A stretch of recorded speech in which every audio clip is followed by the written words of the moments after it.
Les grands jeux romains rassemblent à Nîmes, le temps d'un week-end, les meilleurs groupes de reconstitution et d'expérimentation antique européens. Cette année, l'innovation porte sur l'intronisation d'une thématique grecque à la reconstitution.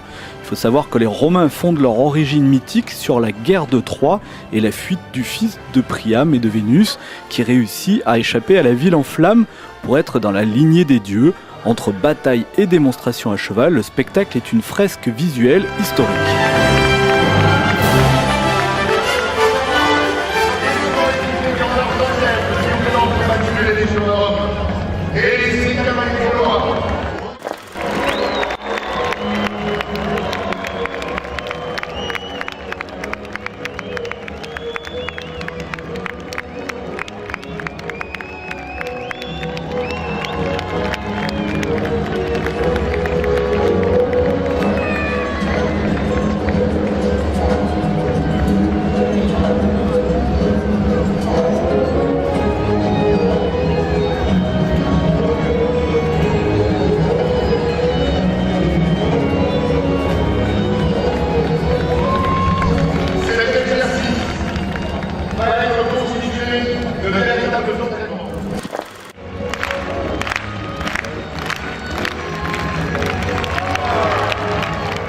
Les historiens se sont penchés sur la véritable fonction des arènes qui se trouvaient proches d'un rempart, dans le cadre des événements que l'Empire romain pouvait offrir aux habitants de la ville. On estime que ces spectacles réunissaient des Gaulois, des cavaliers, des prisonniers visigoths et que les démonstrations se basaient sur l'agilité liée aux manœuvres militaires et guerrières. Sous la forme de tournois, l'empereur Hadrien faisant le choix de donner des représentations variées et surtout évoquant le rapport de force de son armée d'occupation qui, je le rappelle, était craint de tous.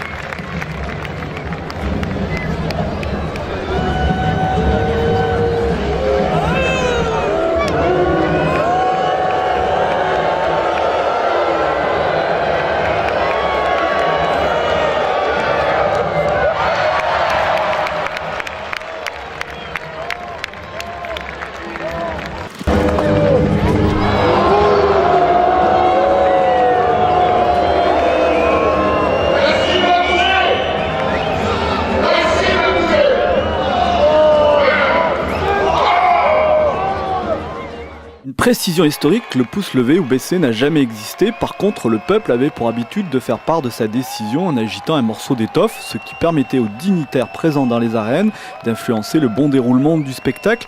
Mais la décision finale revenait toujours à l'empereur. D'ailleurs, en après-midi, les combats de gladiateurs se faisaient à pied, à cheval, mais également sur des chars.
Au IIe siècle de notre ère, la gladiature est à son apogée. Les esclaves sont de véritables héros, ils sont libres et entraînés comme des professionnels mais dépendent des lannistas, des sortes de maîtres qui s'occupent des combats avec l'aide d'un prakeo que l'on pourrait définir comme le crieur. Présente les jeux dans l'amphithéâtre, les gladiateurs célèbres dans la Gaule portent tous des noms qui ont participé à la renommée des lieux de spectacle. Dans la cité des Antonins, Némosus s'est distingué d'Arles par cette démonstration virile lui permettant de préciser des techniques de combat appréciées par le peuple et mises aujourd'hui en reconstitution historique.